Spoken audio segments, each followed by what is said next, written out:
can tell a lot about somebody from their coffee order. We look, but we don't judge. Some enjoy spending £8 on a algebraic TikTok formula. Then there are those that simply enjoy a smooth, flat white. But then there are those that enjoy something so strong that it almost bites back. Ugh. And that's what the 911 Turbo badge has been for most of the past 50 years. Something that will bite a little bit harder when you were least expecting or really wanting it to. A little bit of lag, a lot of boost, and a reputation that bordered on mythical. The one I arrived in? That's the 992 Turbo 50 years. Porsche's way of celebrating half a century of that badge. 50 years of doing speed with a little extra pressure. But before we get to the clever stuff, let's go back to when the 911 Turbo badge was something you had to respect. If you want to understand the 911 Turbo, you've got to start with the flame-spitting Can-Am monsters. Porsche's 91710 and 91730 were some of the first racing cars to embrace turbocharging properly. Lightweight, terrifyingly powerful and utterly dominant. Someone at Porsche thought, why not try that on a road car? So in 1975, they launched this, the 930 Turbo, a 3-litre rear-engine 911 with a single turbo, 260 horsepower and the throttle response of a sneeze. It had turbo lag you could measure with a calendar, but when it hit, it hit. It was a challenge, a threat, and people loved it.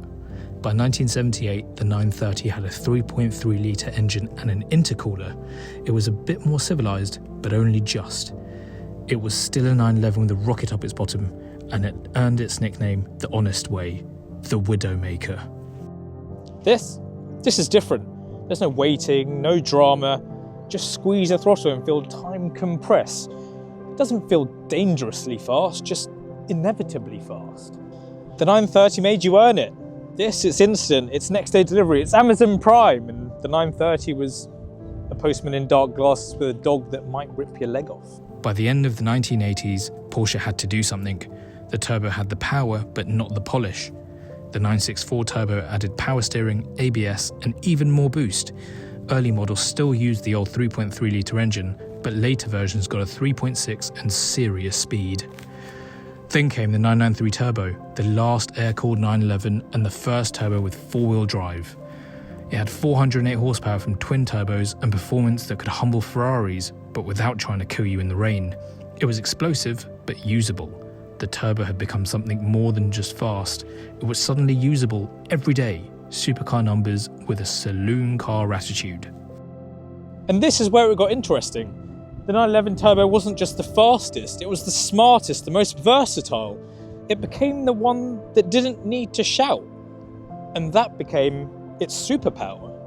1999, the 996 Turbo, water-cooled for the first time, Porsche's biggest leap yet, and for some, its most controversial. But the result? A calmer, faster, more refined turbo. 420 horsepower, twin turbos, all-wheel drive, and the sort of everyday usability that made it a hit. Then came the GT2, rear drive, no traction control, and more than 450 horsepower. The nickname finally returned, the Widowmaker Part 2.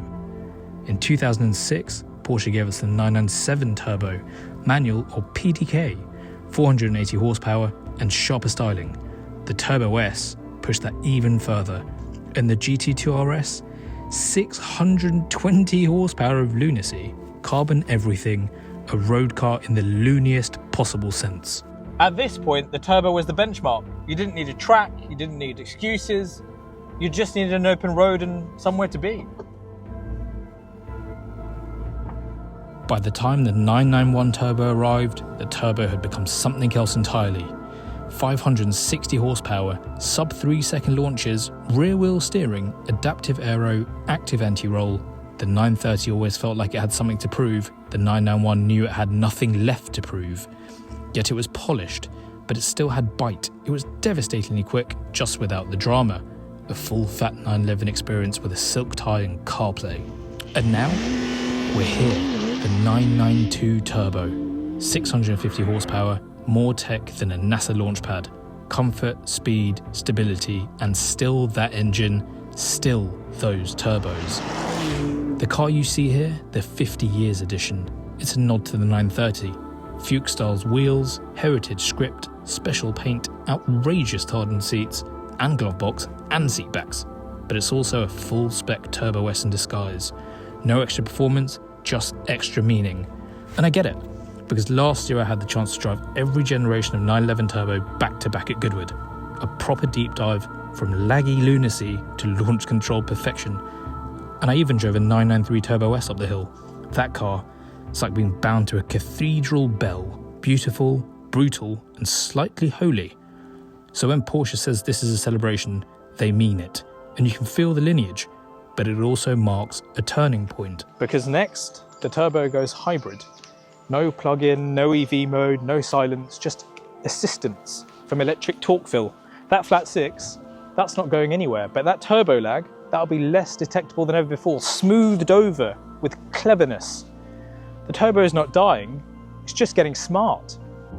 The Turbo has always changed, from dangerous to dependable, from spiky to sublime, and now from mechanical to technological. But that doesn't mean it's over. It means it's still evolving, still fast, still a touch flawed, but still brilliant. This car, the 992 Turbo, might be the last of its kind in the old sense, the last one with nothing but combustion doing the work. And if that's the case, what a way to sign off. In 1974, the 930 Turbo came out swinging. The 992 is not like that, it's playing chess, it's here to show you how complete a car it can be. Sure, turbocharging's changed and the cars really have, but that ethos, that legacy, that philosophy, that's still there, it's still strong. Much like a good strong coffee, you'll savour it, but you'll always look forward to the next one.